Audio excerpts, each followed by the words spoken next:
E agora é hora de resolver questões. Vamos lá, concurseiros, missão 3 de imediato para a questão 1, para você ficar aí bem preparado com o tema invasões holandesas. Olha aí na tela. A presença holandesa no Brasil colonial é tema que se destaca nos estudos historiográficos. Sobre o governo de Nassau, de 37 a 44, e sua época, sempre surgem comentários e debates. Porém, podemos afirmar que, quando na introdução ele coloca debates historiográficos, é porque nós temos aquela visão ambígua sobre Nassau. Se por um lado ele trouxe benefícios para Recife, esses benefícios para o Recife, com embelezamento, urbanização. Por outro lado, ele estava a serviço de uma companhia, a Companhia das Índias Ocidentais, a WIC, ou a WIC, o IC, né? Para você que gosta de inglês. Então, essa visão ambígua faz com que Nassau se torne essa figura tão conhecida, tão falada, tão comentada ainda nos dias atuais. Sobre isso, podemos afirmar que, na tela, letra A recuperação da autonomia política de Portugal, nesse período, deu mais condições para este país desenvolver relações com os holandeses no Brasil. Veja, na letra A, está comentando, trazendo aí a alusão, né, fazendo alusão à chamada restauração monárquica. Essa restauração monárquica ocorreu em 1640, que representa o quê? O fim da União Ibérica. Será que, de fato, essa recuperação econômica ou recuperação política foi facilitada durante o governo de Nassau? Vamos lá. A letra B. Nassau não teve qualquer conflito com os nativos. Apenas se desentendeu com o comando europeu da Companhia das Índias Ocidentais. Quando diz que ele não teve nenhum problema com pessoas que, no caso, senhores de engenhos ou a própria Igreja Católica, é complicado, porque na percepção de gestor, o gestor não vai agradar a todos. E ele era um administrador eficiente, arrojado e trouxe, obviamente, algumas tensões e algumas inimizades. A letra C. A atuação de Nassau em nada modificou as relações dos holandeses com os senhores de engenho, fracassando, porém, na expansão militar e na exportação de açúcar. Olha só, vamos lá. Nassau, ele trouxe o quê? Linhas de créditos. Ele financiou vários engenhos. Então, isso modificou a relação que ele tinha com os senhores. Então, essa alternativa está falsa. Ainda diz na parte 2 que ele fracassou na expansão militar, só que Nassau também desenvolveu uma campanha militar que podemos dizer que teve êxito. E foi isso que levou ele a entrar em choque com a companhia, ocupando a Paraíba, Alagoas, Rio Grande do Norte. Então, Nassau desenvolveu um projeto que tinha como ambição chegar até o Maranhão, e isso gerou tensões com a companhia. Olha só a letra D. Sua administração se restringiu a fazer benefícios para a parte central do Recife, onde habitava com sua família e onde construiu as obras mais importantes. Não há dúvida, Nassau, ele embelezou Recife, ele urbanizou, trazendo aí melhorias no geral, para a cidade do Recife. No entanto, falar que os benefícios foram restritos à parte central do Recife, para uma percepção historiográfica, é complicada, porque ele vai conquistar outras áreas e, direta ou indiretamente, vem trazer aí benefícios. Letra E. Não houve na sua administração nenhuma preocupação com as conquistas militares. Seus interesses se voltavam, sobretudo, para a arte renascentista. Mentira! Essa letra E está falsa porque eu já falei que ele até solicitava mais soldados para continuar com essa expansão militar. Então vamos lá por eliminação. Letra E, com certeza, falsa, não é isso? A letra C, falsa, porque diz que ele em nada modificou as relações dos holandeses com os senhores de engenhos. Você tem a letra B, nação não teve qualquer conflito aí com os nativos, apenas se desentendeu com a companhia. Não, aí você só ficava aí na dúvida entre a letra A e a letra D. Só que a letra D diz que sua administração se restringiu a fazer benefícios à parte central do Recife. Isso não é verdadeiro. Por eliminação só fica a letra A. Aí você diz, olha, na letra A, professor, fala sobre o quê? A recuperação da autonomia política de Portugal, 1640, a restauração da dinastia Bragança. Nesse período, deu mais condições para este país desenvolver relações com os holandeses no Brasil. Sim, lembra que eu falei que em 1640 houve um acordo de paz e amizade entre quem? Entre Holanda e Portugal. O grande dilema foi que Nassau não respeitou esse acordo, porque ele vai invadir novos territórios. O acordo permitia que os holandeses ficassem aqui por 10 anos, depois saíssem. Nassau descumpriu e nesse meio termo tivemos a insurreição pernambucana. Logo, a primeira questão da nossa missão 3, letra A. Vamos agora para a segunda questão. A União Ibérica estabeleceu-se entre Portugal e a Espanha. A morte do rei de Portugal, Dom Sebastião, na Batalha de Alcácer Quibir, ele estava lá combatendo o norte da África, atual Marrocos, combatendo os árabes.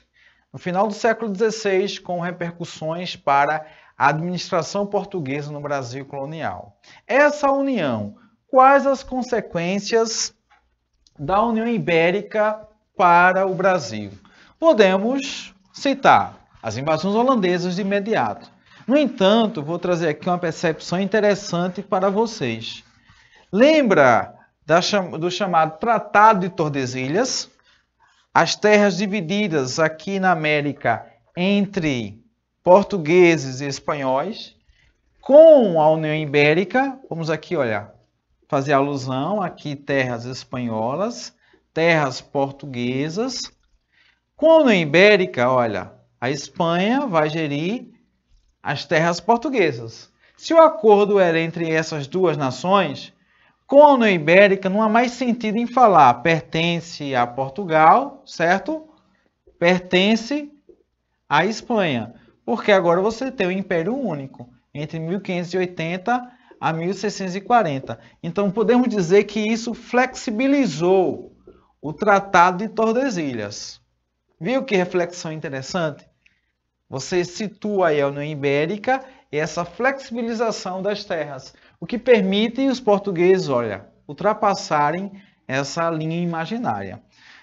Aí você diz, ô professor, mas a Espanha tinha de fato interesse por essas terras divididas aqui, o que equivale hoje Sudeste, Centro-Oeste, Norte? Não. Porque a Espanha encontrou ouro justamente aqui no extremo, que equivale hoje Peru, Bolívia. A preocupação era maior na extração desse ouro, por isso que não houve uma preocupação aqui com essa parte central do Brasil.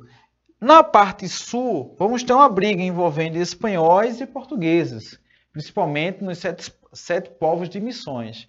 Mas nessa parte mais central, não. E a União Ibérica contribuiu para o que chamamos de expansão das fronteiras brasileiras. Vamos lá, as alternativas. Letra A. Essa União Ibérica transformou a sociedade brasileira da época, patriarcal, devido à presença constante de navegantes espanhóis, trazendo migrantes pobres para que tentarem a sorte. Não houve esse estímulo a migrações espanholas para o Brasil. Letra A, fora. A letra B. Deu mais flexibilidade às normas consagradas pelo Tratado de Tordesilhas, 1494, e criou mais condições para a expansão territorial do Brasil. De fato, tem um acordo firmado. Esse aqui é o Tratado de Tordesilhas, 1494. Mas tem um outro tratado, que é o Tratado de Madrid. E nesse tratado, 1750, você tem uma oficialização das divisões, ou pelo menos da ocupação dessas terras. O Tratado de Madrid vai seguir o princípio uti possidetis. O que é o uti possidetis? Quem chegar primeiro, a terra é sua. No caso, quem chegou primeiro a essas terras? Os portugueses. Logo, em 1750, essas terras oficialmente ficam para os portugueses. Letra B é a correta. Qual o erro da C? Suprimiu, acabou com a liberdade política de Portugal, sem, contudo, interferir no poder administrativo sobre as colônias mais ricas. Não, porque você tem interferência da Espanha em relação a essas colônias. A letra D, não alterou as formas de administração no Brasil. Alterou sim, porque criou aquela situação dos estados do norte, estados do sul, não repercutindo, portanto, nas relações de Portugal com as demais nações. A União Ibérica gerou aquela rivalidade. Portugal era parceiro da Holanda, que por sua vez a Holanda era rival da Espanha, que por sua vez a Espanha vai governar as terras portuguesas. Então você tem aqui, olha, rivalidade, essa rivalidade, aqui a União Ibérica e aqui a parceria. E essa parceria é rompida quando os espanhóis passam agora a governar as terras e conquistas portuguesas, ou o Império Português. A letra E contribuiu para a modernização da colônia, aumentando significativamente sua produção econômica. Não há como registrar e afirmar que houve esse aumento significativo. No século XVII, qual era a produção que se destacava em Pernambuco? A produção açucareira. A princípio, houve prejuízo, porque com a invasão, os engenhos foram desmontados, destruídos, e teve que Nassau interferir depois com linhas de créditos. Logo, essa questão não é pertinente, só fica a letra B de bola. Vamos lá, concurseiro, para 3. Em 1640, com o fim da União Ibérica, Portugal se defronta com vários problemas e desafios para administrar o Brasil colonial e desenvolver a sua economia. Entre esses problemas, não pode ser citado. Veja que nessa questão vamos ter 4 alternativas que são problemas para Portugal após a restauração monárquica. E vai ter um que não vai estar relacionado com essa situação. Vamos lá. A letra A. A expulsão dos holandeses da região açucareira do Nordeste. Tem a ver, pessoal, com o fim da União Ibérica? Tem, não é isso? Porque, veja, a União Ibérica durou aí 60 anos. Você tem 1580, a morte do Henrique, 1640, a chegada aí da dinastia Bragança. Então, relacionado a isso, vamos lá. Acordo com a Holanda. Aquele acordo de 10 anos de amizade. Vamos lá. A insurreição pernambucana também está relacionada. A insurreição pernambucana está relacionada porque, diante daquela pressão dos senhores, vamos ter esse evento que está ligado justamente à União Ibérica. Um outro elemento que podemos citar, a crise açucareira. Por que a crise açucareira? Os holandeses, eles vão levar toda essa técnica, toda essa experiência do plantio, já tinha a experiência do refinamento para as Antilhas. E a concorrência com o açúcar antilhano faz com que o açúcar aqui do Nordeste, principalmente de Pernambuco, entre em decadência. E um outro fator, a indenização. Se tem uma indenização que Portugal pagou, em torno aí de 4 milhões de florins, que é a moeda holandesa, vai ter o endividamento da coroa portuguesa. Então, a questão de gestão vai ser um grande impasse após a União Ibérica. Para você ter ideia, Portugal, que era a potência do século XV, entre os séculos XVII até o século XIX, fica capenga. Portugal vai assinar até um acordo em 1703 com a Inglaterra, o chamado Tratado de Mitten. Não sei se você já escutou aquelas piadinhas com os portugueses, né? E a insinuação que os portugueses não raciocinam bem aí, né? São burrinhos, isso e aquilo. Do ponto de vista histórico, Portugal assinou aqui esse acordo chamado Tratado de Panos e Vinhos. Nesse acordo com a Inglaterra, Portugal iria vender vinhos para os ingleses e os ingleses iriam vender tecidos para os portugueses. Uma lógica simples, só se for numa cidade aí, né, marcada por pessoas viciadas, que apaixonados aí por bebidas, por vinho, a lógica você consome mais o quê? Mais roupa, né? Você negocia com mais roupa, no caso, no comércio, você tem a produção têxtil, ou os negócios envolvendo o têxtil mais do que bebidas. O que aconteceu? Portugal vendeu menos vinho, comprou mais roupa. O que acontece? Ficou endividado com a Inglaterra. E essa dívida, sabe como vai ser paga? Com a mineração. Chega ao século XIX, continua endividado e a Inglaterra pressionando Portugal para acabar com o tráfico negreiro, para acabar depois com a escravidão, porque a Inglaterra já é uma potência industrial na segunda metade do século XVIII. Já está ali funcionando a lógica do capitalismo, do lucro.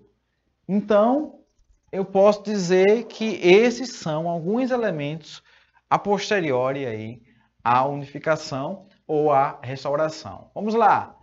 Letra A está correta. Expulsão dos holandeses da região açucareira do Nordeste. Letra B. A destruição do quilombo de Palmares, no finalzinho do século XVII, início do XVIII, que desafiava a ordem escravista.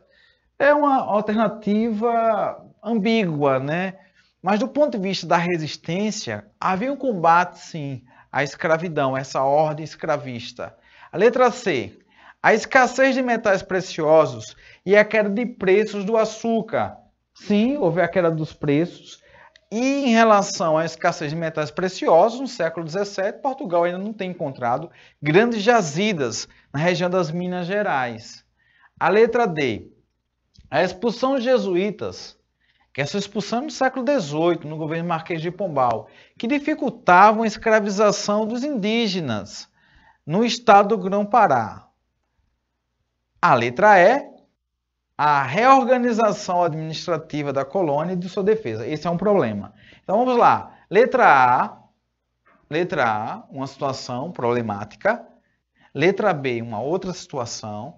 Letra C também, letra E também. Só fica a letra D, com o que a gente pode citar não um problema de imediato. A expulsão dos jesuítas vai ocorrer no século XVIII na tentativa de enxugar a máquina pública, porque o governo pagava e custeava os jesuítas. Então, o que é que Marquês de Pombal pensou? Naquela visão despótica, né, ilustrada. Vamos tirar os jesuítas dessa lógica, a gente não tem mais essa despesa. Ok? Surgiu até como uma solução, uma visão aí pombalina. Então, letra D de dado. Vamos para a quarta questão. A presença holandesa atingiu Pernambuco no século XVII, trazendo modificações na sua cultura e na vida social. Na época da administração de Maurício de Nassau, letra A, Olinda e Recife se modernizaram, com a constante construção de obras urbanas e ampliação da população estrangeira. Vamos lá, por parte. Recife se modernizou.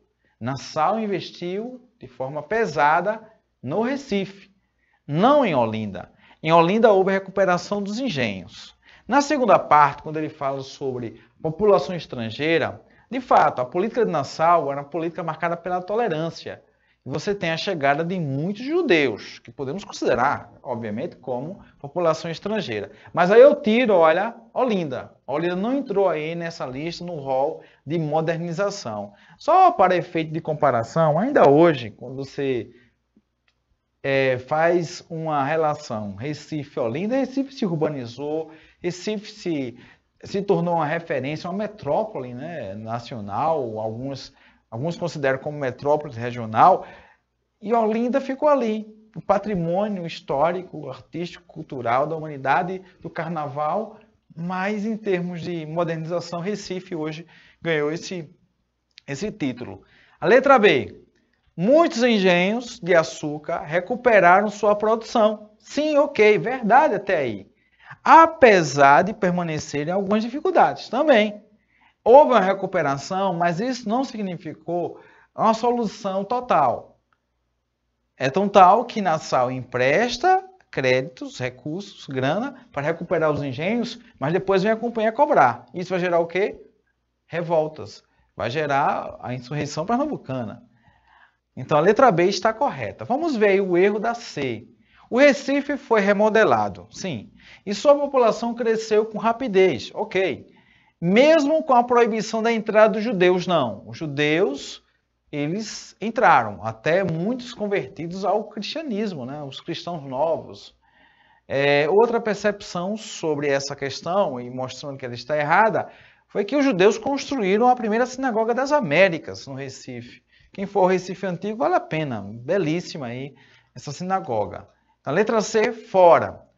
A letra D, a economia se fortaleceu, embora tivesse sido proibida a importação de escravos. Falar sério, né? Porque os holandeses vão faturar bastante também com o tráfico negreiro. Além de controlar as terras pernambucanas, eles também vão controlar o litoral africano e tendo justamente esse controle sobre o embarque e desembarque de escravos. Não esquecer que o tráfico negreiro dá um lucro exorbitante. Os holandeses faturaram bastante. Afinal de contas, praticamente todos os países investiram de forma pesada no tráfico negreiro. Eu posso deixar de lado a Espanha, porque a Espanha encontrou minas de ouro. Mas Inglaterra, Portugal, Holanda, eles investiram também nesse tráfico negreiro. Vamos aí dar sequência à letra E. As reformas urbanas favoreceram apenas os lugares habitados pelos holandeses. Claro que não, né? Porque quando você urbaniza um local, isso vem trazer benefícios para outras populações que visitam aquele local. E, no caso, quando você cria uma situação como Nassau, de se preocupar com o meio ambiente, com o rio, isso vem gerar bem-estar também para povos de outros locais. Então, aqui, a quarta questão fica letra B de bola. Muitos engenhos de açúcar recuperaram sua produção, apesar de permanecerem algumas dificuldades. No caso, dos empréstimos, dos escravos que fugiram. Então, não foi tão fácil assim só emprestar, né? Havia toda uma necessidade de acompanhamento para melhorar essa produção. Então, tal que no final, Olinda ela entra em decadência devido a essa concorrência com o açúcar antilhano. Vamos agora para a questão 5. A União Ibérica durou 60 anos e teve influência na colonização portuguesa no Brasil durante o período da União entre Portugal e a Espanha. Durante esses 60 anos, eu citei para vocês a flexibilização do Tratado de Tordesilhas, eu falei da decadência da produção açucareira após a expulsão dos holandeses, a restauração que ocorreu em 1640. Vamos lá, letra A. O Brasil, né, atingiu o auge de sua produção açucareira, com a ajuda dos capitais espanhóis. Olha, tudo errado aí, né? Com a expulsão dos holandeses, veja que a questão fala, a União Ibérica durou 60 anos. Durante esse período da União Ibérica, você tem os portugueses. A gente não pode admitir, chegou o auge, houve uma recuperação, mas depois houve uma queda. E com capital holandês, não com capital espanhol, porque a Espanha não vai estar interessada com essa produção. A Espanha, nesse momento da União Ibérica, coincidindo com a invasão dos holandeses a Pernambuco, o que a Espanha está fazendo? Entrando em choque, buscando aí espaço com a Inglaterra, na Guerra dos 30 Anos. Por isso que a Espanha não vai interferir diretamente nessa intervenção, porque a Espanha poderia criar toda uma situação para impedir que os holandeses ocupassem Pernambuco, mas a Espanha tem uma luta maior, que era contra a Inglaterra, nessa guerra que foi de 1618 a 1648, na chamada Guerra dos 30 Anos. A letra B. A concorrência do açúcar antilhano diminui. Não, aumenta. Quando eu falo açúcar antilhano, é esse açúcar produzido na América Central. A ser o produto, no caso, né, ajudando a economia portuguesa, não. Então, tudo errado. Os holandeses são expulsos, eles vão pegar essa experiência que já tinha no refino, na distribuição. Agora, já percebeu como é feita aí toda a parte do plantio e agora eles têm um mercado amplo para conquistar. um açúcar de melhor qualidade, com preço melhor, mais competitivo. Isso faz com que o açúcar produzido aqui em Pernambuco entre em decadência. E só para que vocês possam ter uma visão geral, Pernambuco, do ponto de vista econômico, e tendo essa referência aí, no Brasil, vai ser escanteado. O Nordeste, na verdade. Porque no século XVII, os bandeirantes à procura de ouro vão encontrar ouro. No século XVIII, você tem a mineração, o ouro, diamantes. E você tem o Nordeste esquecido. É isso que faz com que Pernambuco, ali na era joanina, se rebele, na chamada Revolução de 1817. Porque o que estava acontecendo na região? Fome, pobreza, secas. E Pernambuco perde essa referência. A capitania mais rica do século XVI, até a metade do século XVII, perde essa referência econômica no século XVIII para o Sudeste. Aí, século XIX, já entra a produção do café, São Paulo como destaque, Minas Gerais também, República Velha, política café com leite. Isso não quer dizer que os senhores de engenhos, alguns não vão buscar uma atualização. Vão sim, porque a versão atualizada do engenho, pessoal, é a usina. Nessa virada do 19 para o século 20, muitos senhores ainda conseguem a sobrevivência, que se tornam aí, né, esses empresários do açúcar ou os usineiros. Mas Pernambuco, sem dúvida alguma, após a expulsão dos holandeses, esse viés ou essa perspectiva da produção açucareira como um principal elemento da economia da nossa região e tendo essa referência nacional, fica aquém. Isso não quer dizer que Pernambuco hoje não tem essa importância econômica na produção açucareira. Se você pegar a balança de negócios, o açúcar ainda pesa, né? Um dos elementos mais importantes de nossas transações comerciais. Mas do ponto de vista nacional, Pernambuco hoje perde para São Paulo na produção açucareira. Até mesmo Alagoas consegue produzir um açúcar mais competitivo.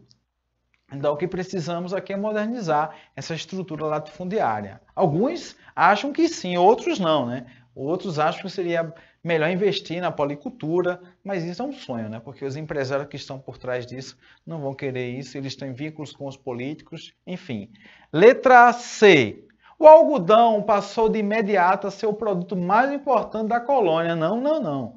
Veja, se a gente pegar aqui uma perspectiva de produtos, vamos lá, só para te ajudar. Vamos lá, século XVI, quais foram os produtos que se destacaram na nossa economia? No início, pau-brasil, mas não gerou assim tanto lucro, não mexeu tanto assim com a balança comercial. O açúcar, mas na verdade o açúcar do século XVI até o século XXI, ele permanece, né? A produção açucareira. Aí nós temos as drogas do sertão, isso, as drogas do sertão, que são especiarias. No século XVII, pegando aqui o século XVIII, viu? Porque no finalzinho do século XVII, Rodrigo Azão ia encontrar ouro. Então você tem a mineração. Quando chega o século XIX, o destaque fica para café e algodão. Isso não quer dizer que eliminamos os produtos anteriores, não. Mas o algodão, aqui no Nordeste, entra em ascensão e o ápice é na segunda metade do século XIX. Até a cidade de Limoeiro que se destacou também na produção do algodão. E o café no Vale Fluminense e depois o café produzido no Oeste Paulista. Então não foi de imediato que o algodão ganhou aí essa fama, esse poderio, não. A letra D. A escravidão negra diminui acentuadamente com a ruína dos engenhos. Não. Os engenhos, no contexto das invasões, vão entrar em ruínas, mas afirmar que houve uma queda abrupta da escravidão, não, porque vai ter o quê? Substituições. O momento histórico que a gente pode citar essa diminuição da escravidão negra vai se dar no século XIX, com aquele entravamento, ou aqueles embates sobre o fim do tráfico negreiro e depois em relação ao fim da escravidão. Mas não é nesse momento, viu? Então a letra D está falsa. A letra E. A crise nos preços do açúcar atinge a economia colonial do Brasil. Olha, a crise nos preços do açúcar atinge a economia colonial no Brasil. Olha, essa crise de fato acontece, porque com a competição, o açúcar produzido pela Holanda, melhor qualidade, melhor preço, isso vai gerar problemas. Então vamos lá. Letra A. Os engenhos recuperaram sua capacidade de produção e autonomia nos lucros. Com a saída dos holandeses, não. Com a chegada dos holandeses, eles conseguiram uma recuperação. A letra A, fora. Letra B. A concorrência do açúcar antilhano aumenta, não diminui. Letra B, fora. O algodão passou de imediato a ser o produto mais importante, também fora. Isso no século XIX, principalmente. A letra D, a escravidão negra diminui, não. Só fica a letra E, a crise nos preços do açúcar atinge a economia colonial no Brasil devido à concorrência com açúcar antilhano. Então, eis aí a nossa missão 3, resolução de questões com o tema invasões holandesas. A grande dica, vai agora, né, baixar o capítulo da história de Pernambuco que eu coloquei em livros. Chega lá, livros, lá no menu livros, coloca lá História de Pernambuco e você vai baixar o capítulo para ler. Não tem como compreender o processo histórico sem leitura. Então, após essa aula, eu até indico que você faça isso antes da aula. Faça uma leitura prévia, acompanhe a aula, resolva questões que quando você finalizar, vai ter uma visão mais bem consolidada sobre esse tema. Mas se você não fez isso, vai agora, baixe o capítulo e leia. Está todo o livro de História de Pernambuco disponível para você aqui em nossa plataforma. Depois você pode baixar e deve baixar o caderno de questões de História de Pernambuco e, meu amigo, próximo concurso você vai tirar 10, porque o concurseiro disciplinado será aprovado.